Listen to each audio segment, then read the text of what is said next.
episode. I'm Alexandra and I'm so excited to share with you a very easy and quick DIY for some gorgeous little Christmas decorations.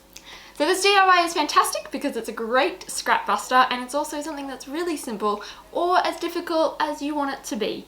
So we're just using some beautiful cream linen. I'm just using cream linen that I've got left over in my stash from a skirt that I made actually last December, and I'm just cutting out these beautiful little stars to which we can decorate however we please. So this one I've just done a gorgeous little raw edge, this one I've got a contrasting stitch colour, this one I've just done with pinking shears. If you happen to have pinking shears, I think that makes for a very nice and neat finish to them.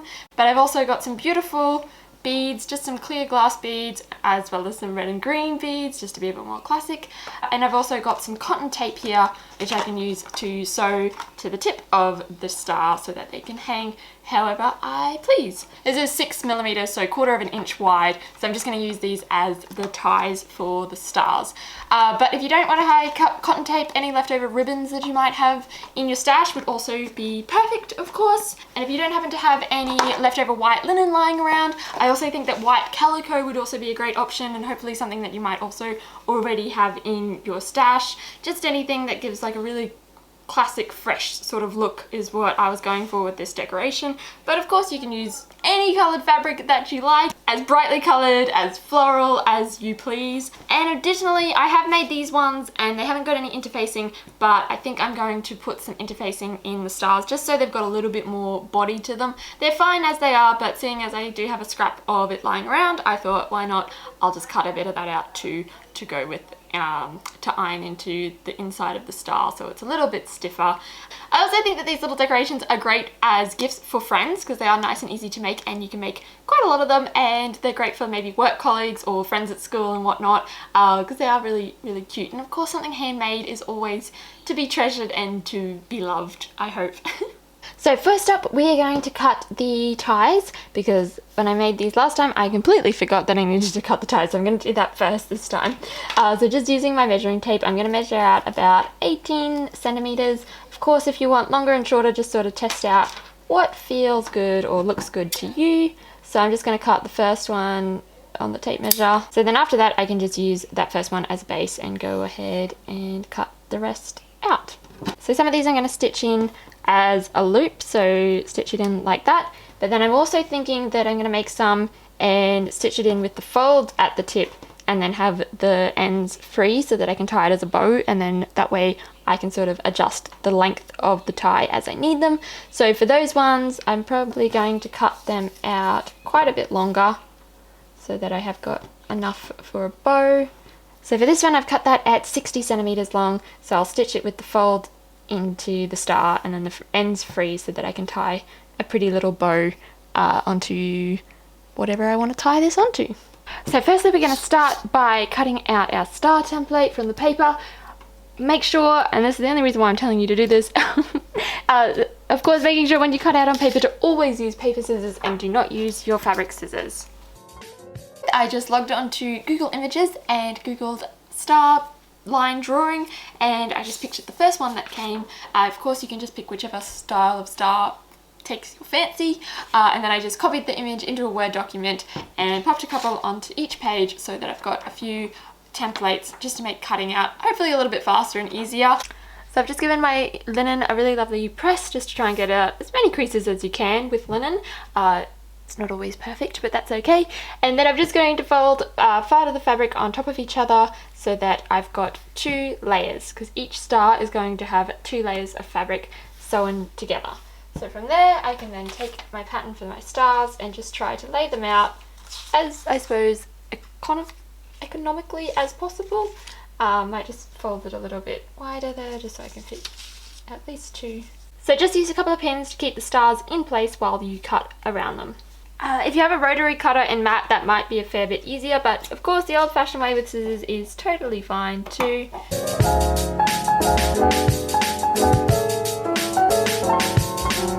So here I've cut out a few of the linen stars and a couple of the calico stars. So I've also cut out some of the interfacing in the star shape, of course.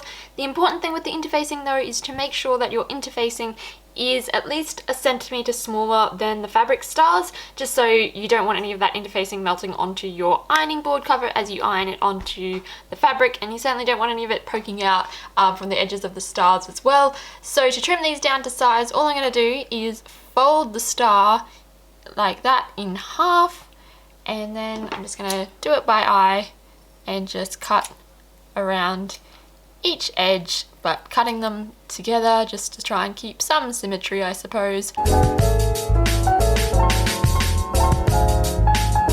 But of course, just take your fabric star and double check by popping it inside the star to make sure that it's not sort of extending over the edges. So with the glossy side of the interfacing facing down on the wrong side of one of your stars, just take your iron and very gently just press the iron down on top. Try not to move the iron around rubbing it, because then you'll move it out of place. So just press it down and make sure not to use any steam with the iron. And just like that, it should have glued the interfacing onto your star. So now we can start piecing our stars together. So as you can see here, we just need to pin on the tape or the ribbon to the top of the star so that it can hang.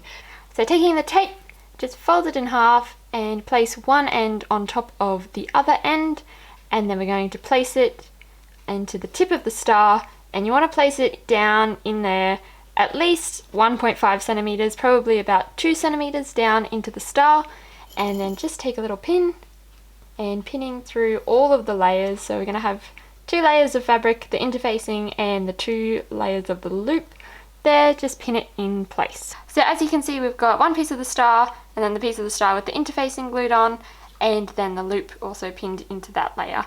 And all we're going to do is stitch around the edge, leaving about a 1 centimeter seam allowance, just with a straight stitch. And this is where you can use a contrasting thread color if you like, just so you've got like a nice little border, or of course you can just use white to blend it all in.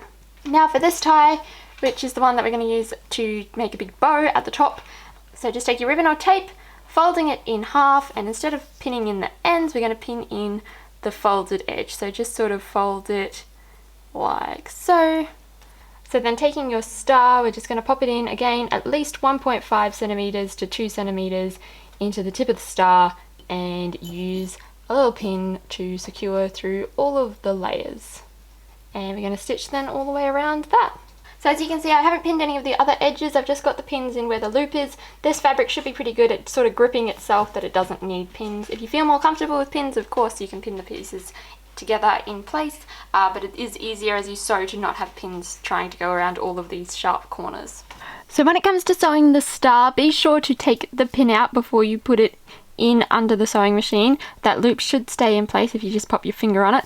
Otherwise, like me, you will break your needle like I just did. I just broke my sewing needle, which was really annoying, but that's okay. So then place it under and pop your presser foot down, so then your needle is already on top of the loop, so that when you get started you can then reverse stitch over the loop so it's nice and secure. And then off you go. And remember, when you get to corners, you always leave the needle down as you lift up the presser foot and turn the star around, so that you can pop your presser foot back down and begin on the next straight line.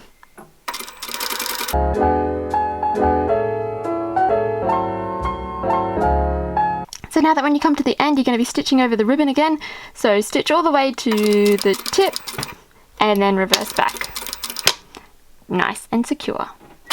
So now that we've stitched all the stars, we can finish off the edges. So as I've showed you previously, you can do the pinking shears with the pinking sheared scissors, or the frayed edges. So my preferred way of finishing them off is with these little rough and raw edges. I think that they're really cool. So to do that, you're just going to grab a pin and, well, with your fingers really, you can just sort of pick away at any of the threads that are sort of already fraying out.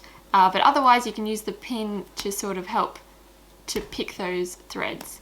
And just pick out as many as you like, and you don't want it too feral. So if you see like these long threads, then just use your scissors to trim them up a little bit, give it a little bit of a haircut, and then just use your fingernail to fluff it up. So we're going to do that around all the edges of the star. Some edges might be a bit easier to fray than others because it just depends on the grain of the fabric or which edge it's being cut on. So now I've made a good selection of little stars, so I'm going to add some beads to some of these stars just for a bit of bling, sparkle them up a bit to make them a bit exciting. Looking at them, I'm actually so disappointed I only did one with green stitching because I really like that one. All these other ones I just did white stitching, but as you can see I've gone ahead and frayed the edges and they look really pretty. So as you can see they're a great base so that now you can decorate them however you please, either with beads or embroidery would also be gorgeous. But yeah, really happy with them, and of course they're full of possibilities and lots of options. So a massive thank you for tuning into this DIY Christmas decoration video.